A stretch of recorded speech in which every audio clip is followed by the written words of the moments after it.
Je réponds à un athée qui explique qu'on n'a plus besoin de l'hypothèse de Dieu en science et que Dieu est en réalité un Dieu bouche-trou.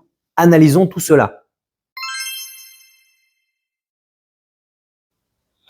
Thomas Durand, qui est vraiment notre athée type et pour cela je l'en remercie, avance un nouvel argument. Je mettrai la vidéo dans la description, la vidéo de Thomas.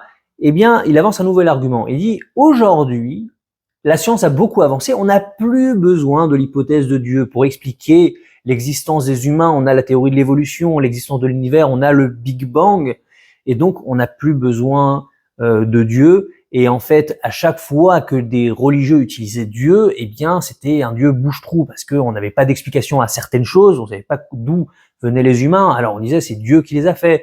On ne sait pas quelle est la source de tel phénomène. On dit c'est un miracle et c'est Dieu qui l'a créé. Et aujourd'hui, la science peut expliquer toutes ces choses-là et donc on n'aurait plus besoin de Dieu.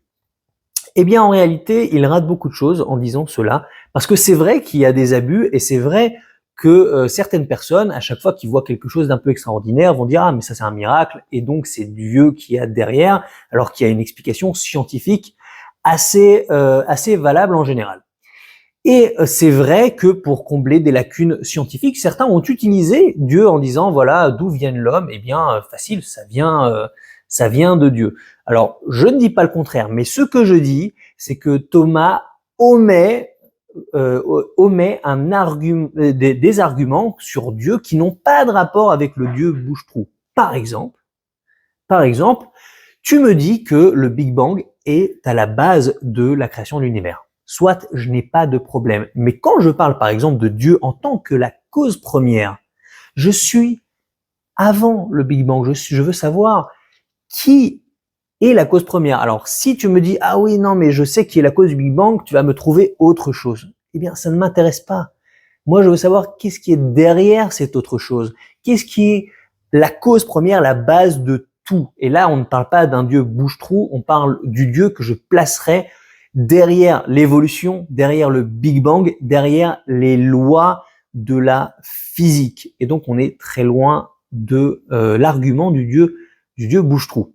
Autre chose, effectivement, quand je regarde la nature, par exemple, avec l'argument physico-théologique, on va voir un monde complexe avec des lois qui est régi par des lois, et on va dire ah d'après ce que j'observe, je pense que c'est une entité raisonnable qui a créé l'univers. C'est pas ici un argument bouche-trou, mais tout simplement c'est la déduction après une observation empirique de l'univers.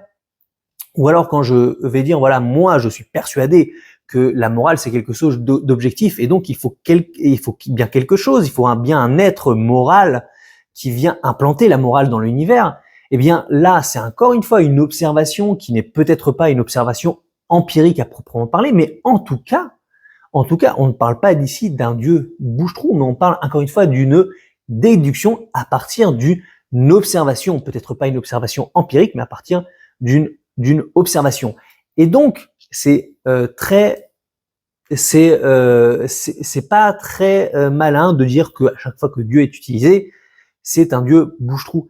Pas du tout. C'est très mal comprendre la manière dont les religieux, ou en tout cas les experts, vont utiliser vont placer Dieu. On le place en tant que cause première ou en tant que raison suffisante d'un univers qui est ordonné ou en tant que celui qui va amener la morale en tant que chose objective.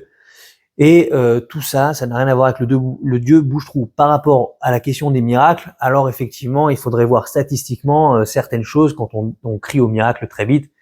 C'est effectivement, c'est un petit peu de l'abus. Mais c'est vrai que des fois, quand des choses très bizarres arrivent, il faudrait savoir où mettre le curseur. Pourquoi pas dire que ici il y a quelque chose qui sort un petit peu de l'ordinaire, sort un petit peu de la manière dont le monde devrait normalement fonctionner. Je ne vois pas le problème avec ça. Encore une fois, il faut juste savoir où mettre le curseur par rapport à ça, et ça, il faudrait y réfléchir.